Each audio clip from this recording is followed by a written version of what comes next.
हम मीनू झा प्रणाम करै छी सब मिथिलावासी के। आइ हम एकटा भगवती गीत गाबऽ जा रहल छी। कोशिश करै छी जे अहाँ सबके नीक लागै। धन्यवाद। जय मिथिला, जय मैथिली। पुनर्काल में पूजन गेलौं मैया के दरबार। पुनर्काल में पूजन गेलौं मैया के दरबार।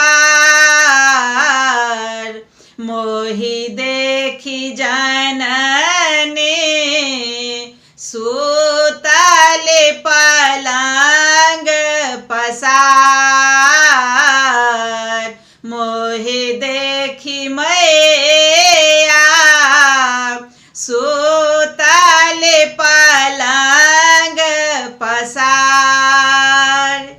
गंगा जी सो जल भरि लाओल फूललै करब श्रृंगार। गंगा जी सो जल भरि लाओल फूललै करब श्रृंगार।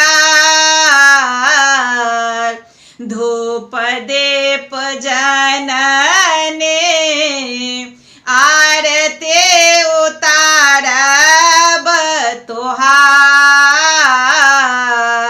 धूप दीप मैया हे आरती उतारब तोहार। पुनर्काल में पूजन गेलौं मैया के दरबार। मोहि देखी जननी सुतल पलंग पसार। ना भावे गंगा जल माँ के ना भावे श्रृंगार। ना भावे गंगा जल माँ के ना भावे श्रृंगार।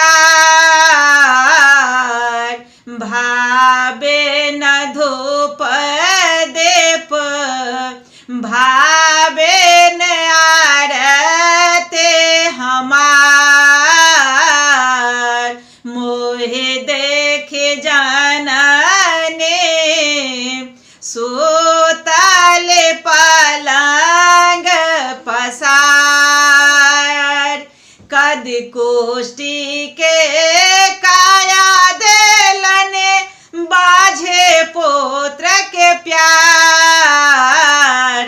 कद कोष्ठी के काया देलन बाझे पुत्र के प्यार।